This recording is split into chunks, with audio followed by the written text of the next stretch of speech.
Again, we're going to start with county race for clerk of court, and Peg Allison is running unopposed, and we're going to give her a few minutes to come up and tell us about it.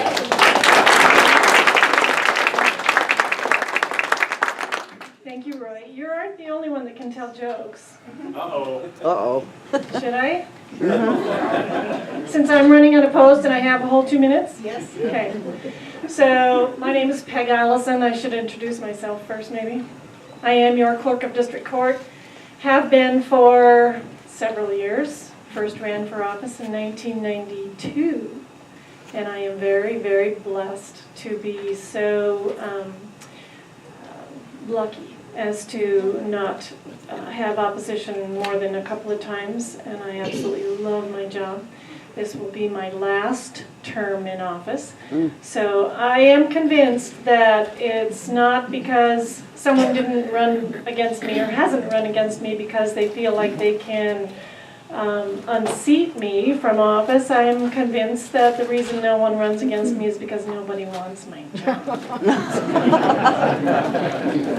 So these couples were having dinner, and they're elderly couples, and they eat their food, and they finish dinner, and the ladies get up and they go into the kitchen to fuss with dishes and visit, and the two gentlemen are still seated at the table. And they start to talk, and the one guy says to the other one, you know, we just went out for dinner the other day to a new restaurant here in town. And the other gentleman says, wow, cool, was it good? And he says, yeah, really enjoyed it. And he says, well, what was the name of it? He says, well, what's the name of that flower that is often given as anniversary gifts and it's got thorns on it? The other guy goes, a rose? He says, yeah.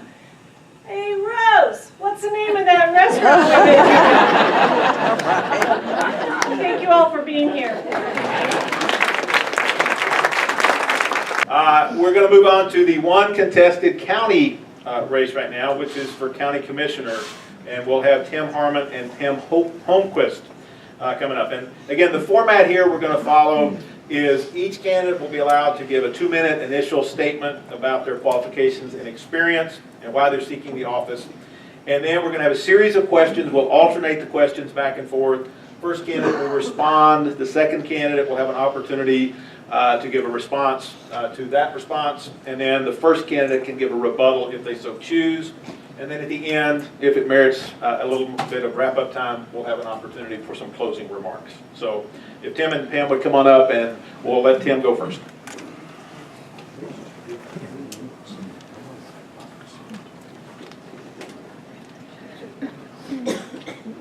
That's a tough act to follow. I've got a terrible cold. I can assure you I'm not contagious. I just hope my campaign becomes contagious. But my name is Tim Harmon, and I'm currently the maintenance supervisor and have been at Flathead County Fairgrounds for the past 15 years. I'm a good employee for you. I do a good job there, and I'm proud to be a public servant. And that's how I look at it. I look at myself as being a public servant, and so do all the men who work for me. I want to thank the Republican women for hosting this event, for all they do to further Republican causes. I'd also like to thank all the candidates in the room standing for service tonight. There's a little more to it, as I'm finding out, than just saying that you're willing. I'd like to thank Pam for her service to our county. I don't want to spend 2 minutes thanking everybody, but I need to thank my entire campaign staff who came here with me tonight, my wife Tammy for supporting me in this. She keeps me around until the 25th of April. I've been married 34 years. I'm proud of that fact also. I believe in citizen-driven government. I believe that the only chance we have of shaping the future is what we do in the present. The past is behind us and gone. How we shape that present is of unbelievable importance, not only to the people in this room, but to the 2 twin grandsons that I have and the grandchild that's yet to be born. We live in an unbelievable community here. We live in the best place there is to live, and we live with the best people there are to live with. You know, our community and its citizens are engaged in all the issues. I strongly believe that. I have a chance to talk with 4-H families in my job and with vendors that come to the fairgrounds to sell their wares. Everyone is engaged. And I believe it's the job of local government to keep them informed and keep them engaged. And if elected, I'll do my best at that. Thank you.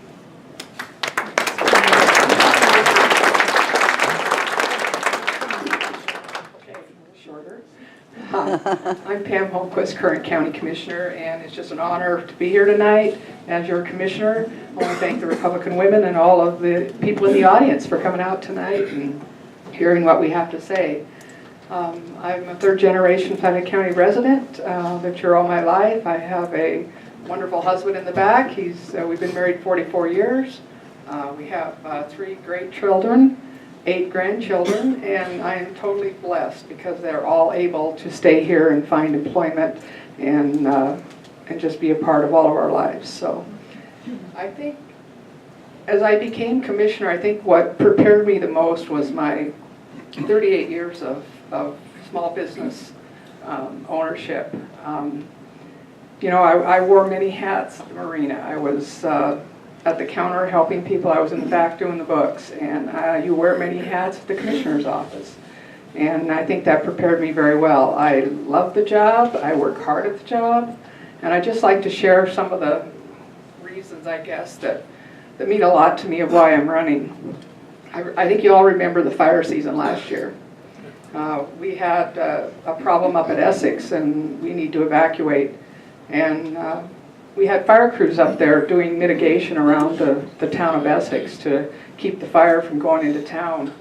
Our fire service area called me, said, you know, we have a county park right in the middle of Essex, and it needs logged and thinned, or we're going to have trouble right in the middle of the town.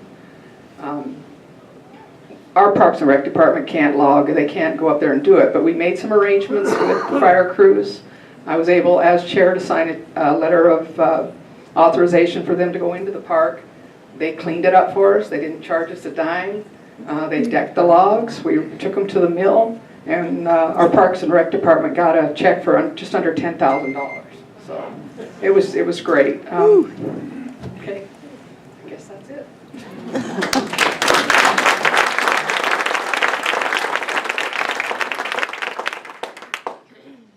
First question will be for Mr. Harmon, and then Ms. Holmquist will have an opportunity to respond. And our first question is, what is your personal opinion if the city of Kalispell wanted legislation for a local option sales tax?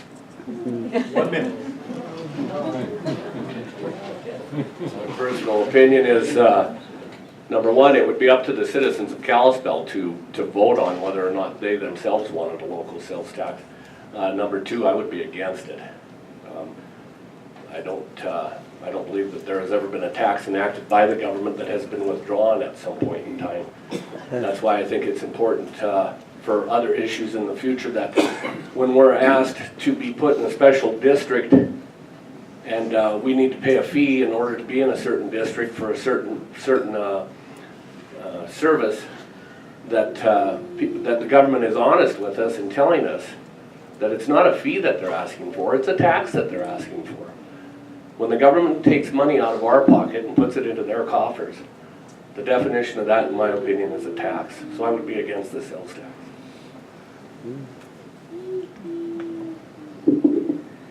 I believe it's worked really well for whitefish, and I think that is a decision that Kalispell would have to make.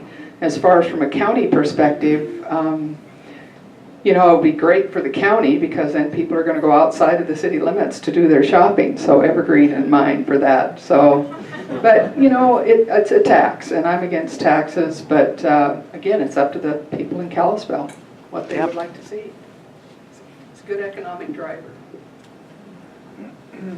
Mr. Harmon, you have an opportunity to respond 30 seconds if you would like to anything that Ms. Holmquist said. I believe that a good economic driver, more so than taxes, is an regulation environment that makes it easier for businesses to start up and grow, 2/3 of all jobs in this nation are created by small business. I spent 20 years as a small businessman with my father. 20 of the proudest years I've ever spent. But I could not believe the regulations, county-wise or city-wise, that we had to go through in order to start a business. Do away with the regulations and leave the tax alone. Now we're going to have a new question. So again, you'll have an opportunity to offer a 30-second rebuttal at the end of this next question. Okay. The next question, which Mr. Holmquist will address initially, is what is your personal opinion and/or solution for jail overcrowding? Okay. I believe that at some point in the future, we're going to have to go out for a bond, but the county is preparing for that. We recognized the problem several years ago. We started putting funds away. As of the end of this fiscal year, which is June 30th, we will have put $5 million away. We were very much hoping to get Walmart, but that did not happen. So now we're looking at possibly using county property for that, so we don't have to buy property to move on. In the meantime, we're doing a lot of innovative things. We moved our juveniles to Missoula, which was a tough decision, but that freed up some space for our female population. We're investing in some bracelets so we can let some of the individuals with lesser crimes go out and wear a bracelet so we can monitor them. We're also looking at doing some small remodeling in the Justice Center right now to free up some space. So, okay. A minute for Mr. Harmon. This is the one question I've been asked more than any other question in my run for this office so far. Quite frankly, I don't know why this question wasn't asked 12 years ago. I mean, I think it's neat that we've started saving money in the last couple of years. That jail's been overcrowded for the last 12 years. We don't know how big our new jail needs to be. We don't even know if we're saving enough money for the new building or we're saving too much money for the new building because we've been denied twice on grants to do a study. It's hard to save for a bus or a car when you don't know how big the car needs to be. I think that this is a multifaceted question that we could spend an hour talking about just this single question and still not cover it all. But I do believe that we're going to have a new jail. And I think it's important to ask the question of what's going to happen to the old jail. I think there are 89 beds in the old jail. And one thing, I went and saw Nick Amsinger, and Nick Amsinger is the head of the Office of Public Defender. And he had some very interesting things to say about this. And he also told me I'm the only one who's gone and talked to him about it.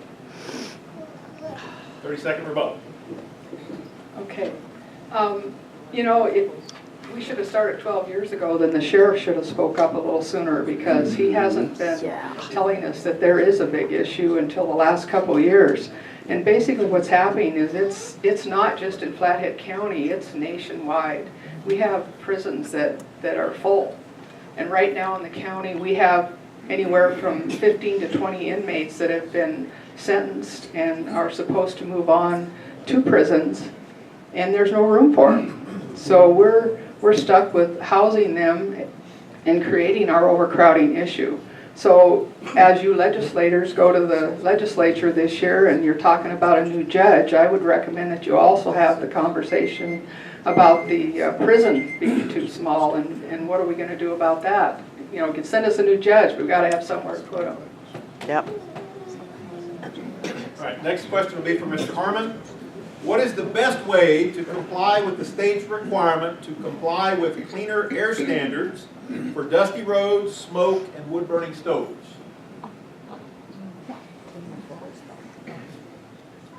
Solar power. No, I'm teasing.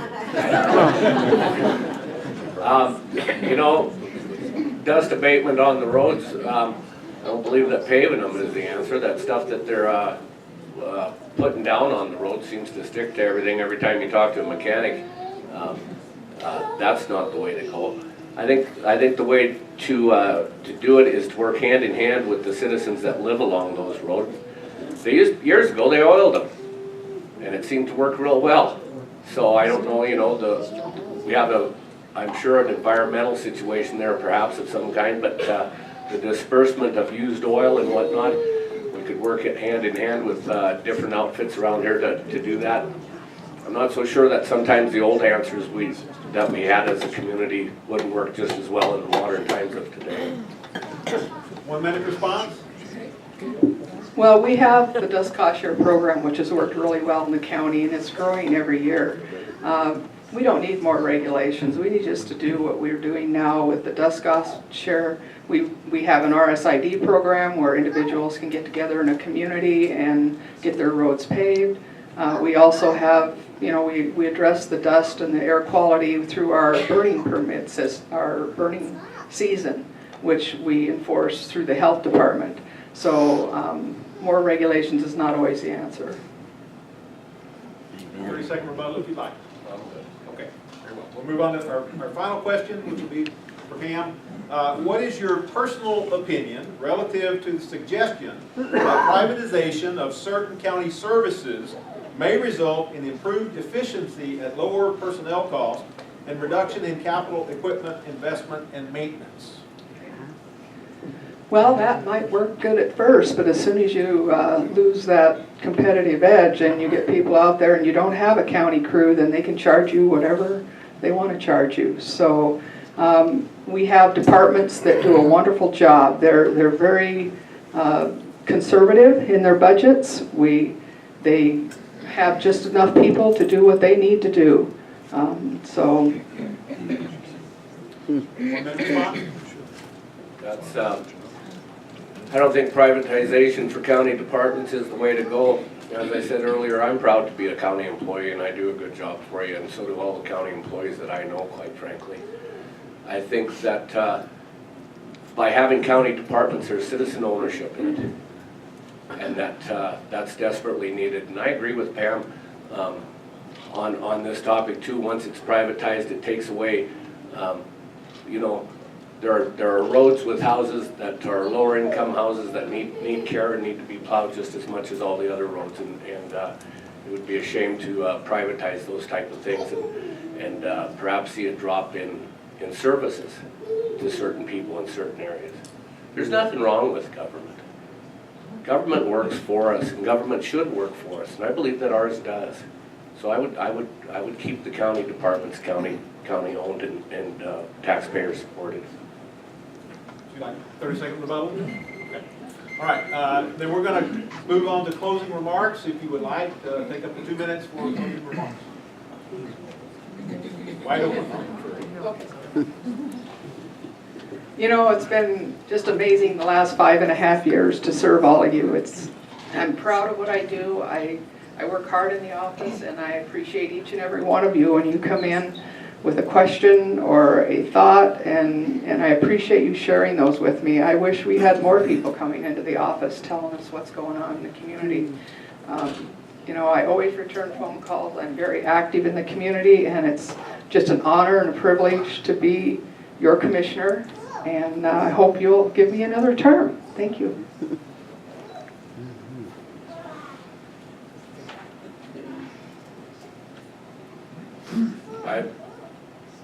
Thank you, Pam.